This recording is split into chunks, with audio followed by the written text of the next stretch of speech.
Frères et sœurs, bonjour. J'espère que vous allez très bien de votre côté, ça va, grâce à Dieu.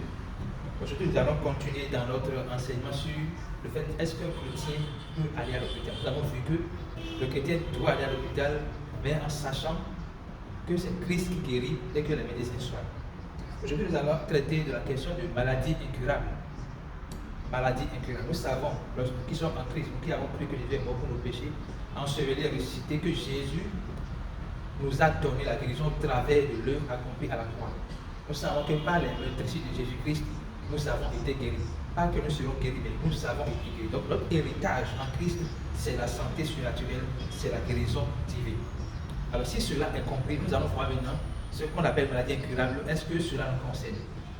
D'abord, quand les médecins, la médecine parle de maladie incurable, ils sont en train de nous informer que leur compétence pour la guérison de cette maladie est limitée. Ils sont en train de dire, par rapport à cette maladie que nous déclarons incurable, nous n'avons pas les compétences, la capacité de guérir cette maladie, ni de soigner la personne. C'est un aveu de limite que les médecins expriment quand ils parlent de maladies incurables. Puisque les maladies dites incurables ont toujours leur guérison, même de manière scientifique. Les maladies dites incurables ont toujours une solution. On obtient même la guérison à travers les personnes qui sont dans la naturopathie, qui sont dans la médecine naturelle. Cependant, nous avons une médecine qui est au-dessus de la médecine naturelle et de la médecine conventionnelle. Ça, c'est la médecine spirituelle.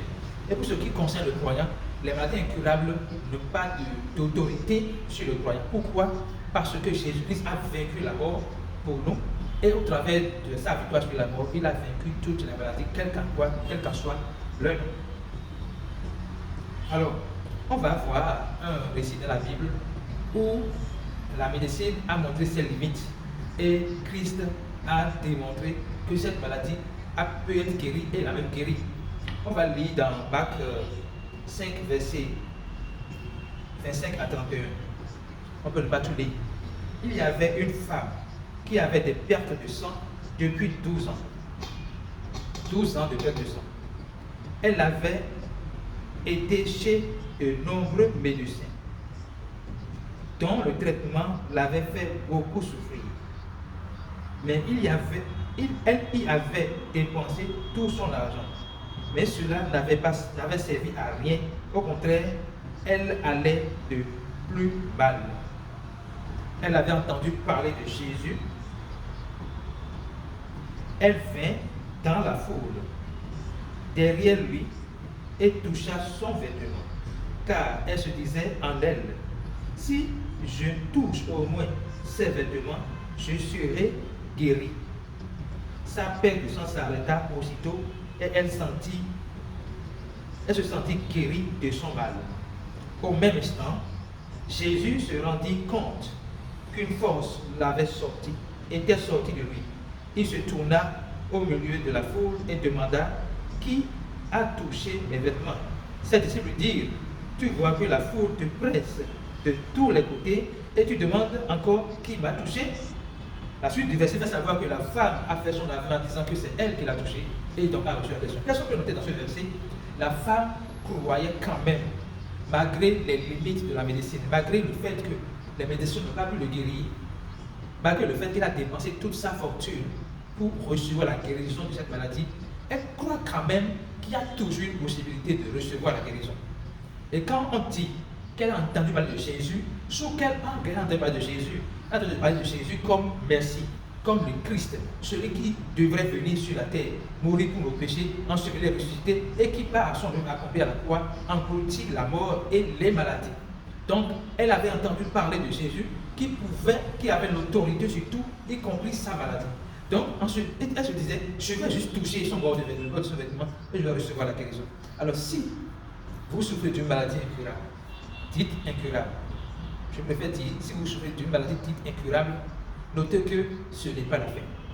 Il y a toujours une solution en Christ. Cette solution, c'est votre guérison. Une guérison qui ne vous fera pas dépenser. Une guérison qui vous fera marcher dans la santé divine. Notez que cette dame a souffert pendant 12 ans. Je ne sais de combien d'années vous souffrez d'une même maladie. Je ne sais pas de combien d'années vous dépensez pour obtenir la guérison d'une même maladie. Le meilleur de Dieu en matière de santé, ce n'est pas que nous survivons avec une maladie. Ce n'est pas que nous survivons au travers des médicaments avec une maladie. Non, le meilleur de Dieu, c'est que nous puissions vivre sans maladie, mais en pleine santé. Quand la parole dit, par les meurtrissures de Jésus-Christ, nous avons été guéris, qu'est-ce que ça veut dire? Lorsqu'on va à l'hôpital, on nous administre un traitement. Et sur la base de ce traitement, nous croyons que nous allons recevoir la guérison. Mais là, ce que Dieu administre à tous les croyants, à tout le monde entier, c'est que par les meurtrissures de Jésus-Christ, qui est donc notre médicament, nous avons été guéris.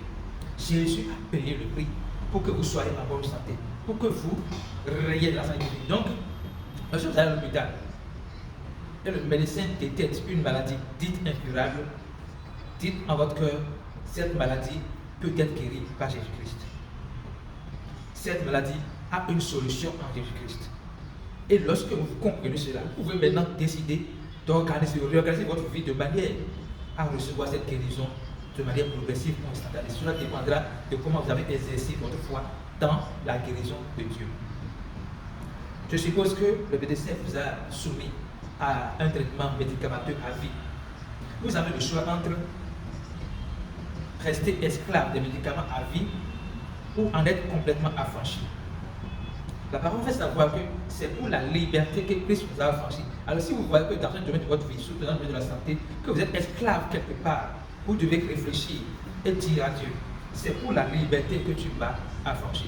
Je veux expérimenter ta liberté. Je veux vivre dans ta liberté. Je veux quitter le joug des maladies pour marcher dans la santé divine. Cette décision, c'est pour qui l'a prise? Ce n'est pas Dieu, parce que Dieu a déjà mis tout à notre disposition. Dès que vous prenez cette décision de recevoir la guérison, de vous assagir, de coopérer avec les lois, les principes naturels et spirituels pour marcher dans la santé divine, vous allez voir que progressivement, votre maladie va s'estomper. Donc, le médecin vous a prescrit peut-être un médicament à vie. Et notez que c'est parce que c'est à vie que vous irez de mieux en mieux. Puisque plus vous progressez dans les médicaments, plus vous allez voir que vous allez être dépendant. Ça devient un cycle vicieux, un cercle infernal. Donc vous devez en sortir. Pour en sortir, vous devez déjà penser, savoir que cette maladie n'est pas la fin.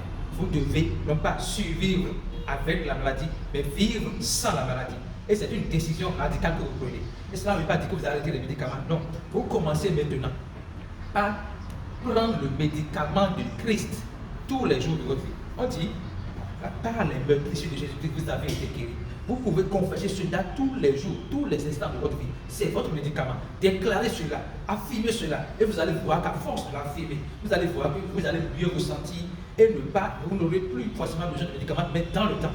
Vous devez déclarer, prendre ce médicament-là à vie.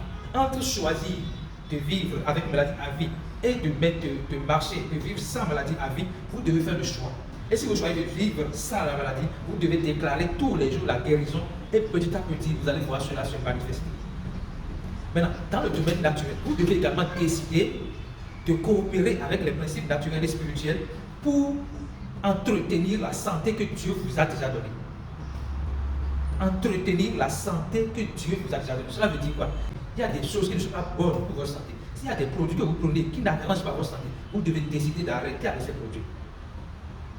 Si vous ne faites pas du sport, vous devez décider de commencer par faire du sport. Toujours pour vous entretenir. Tout ce que vous devez faire pour entretenir la santé de Dieu en vous, c'est votre décision, c'est à vous de le faire. Pourquoi? Parce que Christ a pourvu à la guérison pour que vous puissiez en jouir. Alors je voudrais, pour finir, rappeler que le docteur Luc a confirmé cette guérison de Luc, qui est apôtre de Christ, un docteur dans la vie attique. Mais il a suivi Christ, il confirme ceci. Il dit, il y avait une femme atteinte d'une perte de sang depuis 12 ans et qui avait dépensé tout son bien pour les médecins sans qu'il n'y ait aucune guérison, sans qu'aucun n'ait pu la guérir. Donc, il a fait savoir, il a confirmé que face à cette maladie de perte de sang qui a duré 12 ans, les médecins, ses collègues n'ont pas pu guérir cette dame. Mais Jésus-Christ l'a guéri. Alors je voudrais que vous vous sentiez capable de bénéficier de cette même grâce que cette dame. Ne croyez pas que cette maladie dite incurable l'est pour vous. croyez qu'il y a une porte de sortie et Jésus-Christ est là pour vous accompagner. Je prie le Seigneur de vous donner la grâce de comprendre ces révélations, de vous donner la grâce de décider de marcher dans la santé divine, de rompre avec cette psychologie, de dépendre tout le temps des médicaments pour vivre, mais de décider je vais vivre au travers du médicament de Christ. Par cette blessure, nous avons été guéris. Vous pouvez répéter cela tous les jours, tous les instants de votre vie. Vous allez voir, afin de confesser la guérison sur votre vie, la guérison va se manifester. C'est au nom puissant de Jésus-Christ que nous avons prié.